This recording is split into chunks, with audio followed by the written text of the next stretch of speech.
Hey guys, and welcome to another episode of CarX Drift Racing 2 with BrogAutohaus. Today we're going to talk about how to get to the tuning settings. This is probably the most asked question I've had on my entire channel over the last year. I do a lot of tuning videos, a lot of other stuff, and the most common question I have is, how the heck do I get to the tuning settings? So I'm going to show you guys real quick here. It's probably not going to be a crazy long video, but I wanted to explain. So first of all, as you can see in the top left, I'm going to go to the garage port here. So you can see it's highlighted in yellow.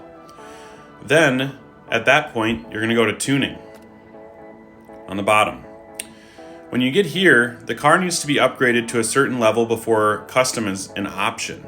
It's usually locked here. You can see the tabs on the bottom left. Upgrades, then engine, and then custom.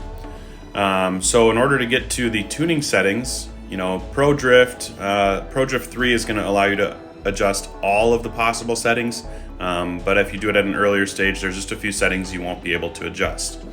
So when you're here, it's at Pro Drift 3. You can see that I can set Pro Drift 3 with that green button. It just turned gray. When you go to the engines tab, this is where you're going to see your engine swaps. Now for this car, I don't have any engine swaps unlocked, but if you had them unlocked, you would select it here as the engine, and you would hit where it says buy blueprints, you would hit set. Then you would go to the custom tab.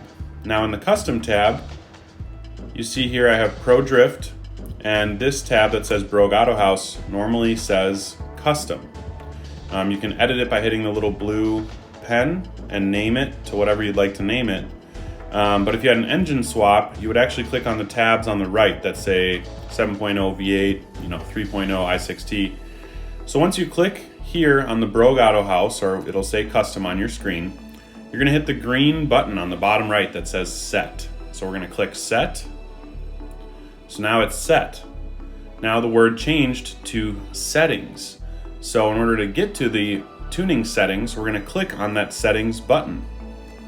When you click on the settings button, it gives you the option of which map you want to go to in order to tune your car. For this example, we'll use Springstone.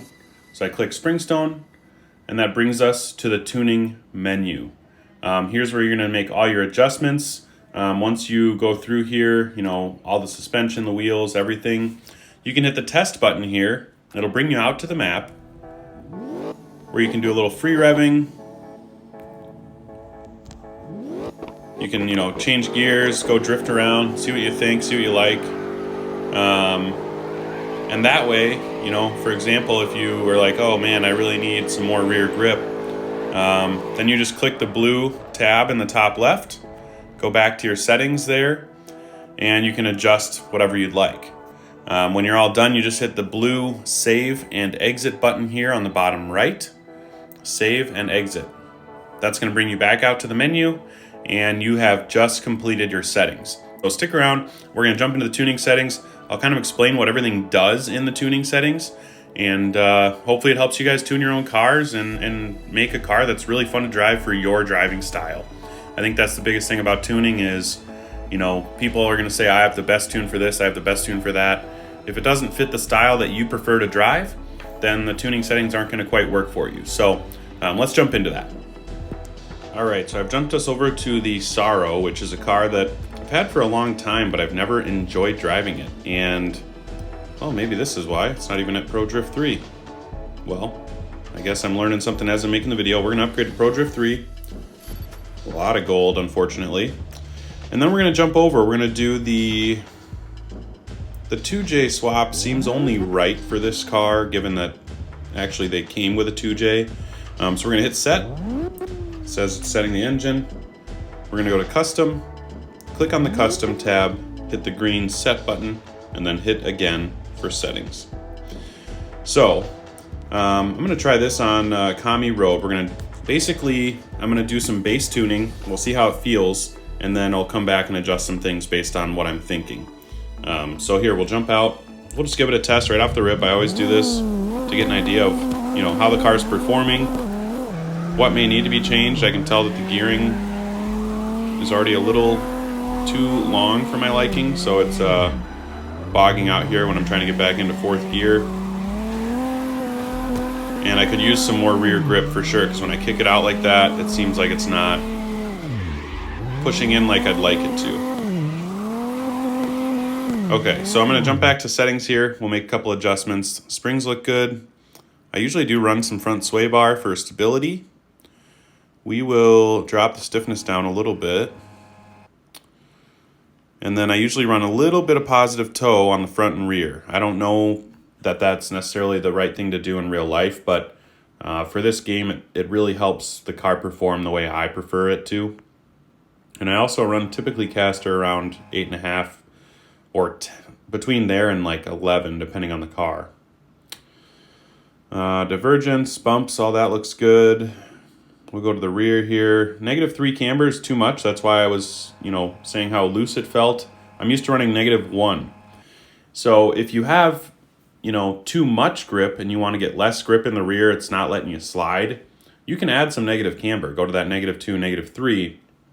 But typically, instead of doing that, I would actually adjust the rear tire. So we'll jump over to the tire here. The fronts, we're running 19 285 30s.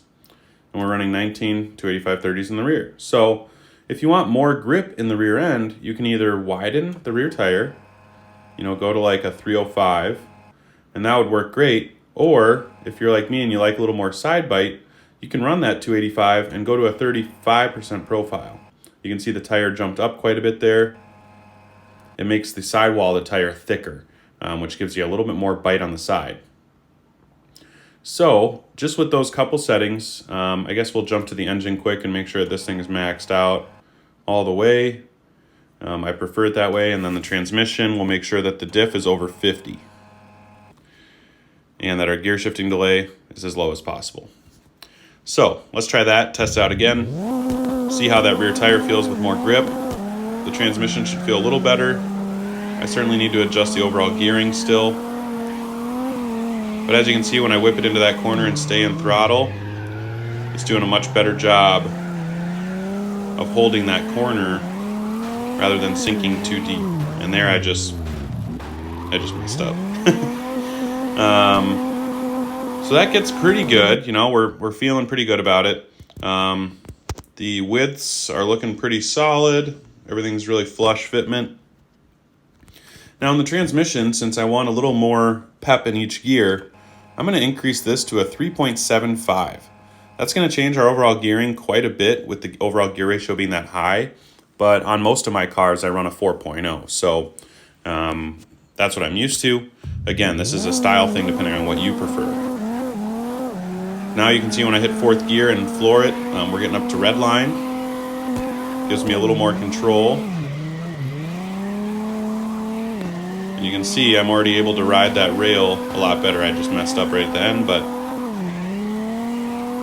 the gearing really helps me keep the wheels spinning, keeps me in the position I want to be, and I still have the ability when I gain more speed to upshift to, 5th gear, or maybe coming over this hill we'll try it. Too much speed. But as you can see there, when I kicked it sideways and the rear end kind of caught without spinning out, I think that's a big part due to the rear tire thickness, the sidewall thickness. And see, we're still even drifting out a little far. I want a little bit more grip, so I'm going to go ahead to the rear wheels and make that a 305. Now we're running some serious meaty tires on this thing for what it, would come with stock, but when I notice those things and I want more grip, then, you just go make the adjustment, go back out to the menu here, make that change, and then jump back out to the track. That was a pretty bad example of a start there. And see, how much better it performs. I'm seeing right now that it seems like it's getting a little wide on the rear end. I thought that would have given it a lot more grip than it did, but that's why I typically suggest the side profile as well, because in my opinion, upping that side profile to another 5% makes a way bigger change in grip than, increasing the width by 20 millimeters or whatever. So that's a big thing there. I know there's a lot of information that I just went over really quickly, but if you guys have any questions, please reach out, let me know. I answer the comments pretty much on a daily basis. So if you have questions or you're not sure, my setup's doing this, what can I change? Just leave a comment below. And if you could also like the video and subscribe to the channel, that'd be much appreciated too. I'm here to help you guys, and hope we can continue to grow. You know, we reached 5K last week, so on the road to 10K. That's going to do it for today's video, guys. Don't forget to put your life in drive. We'll see you next time.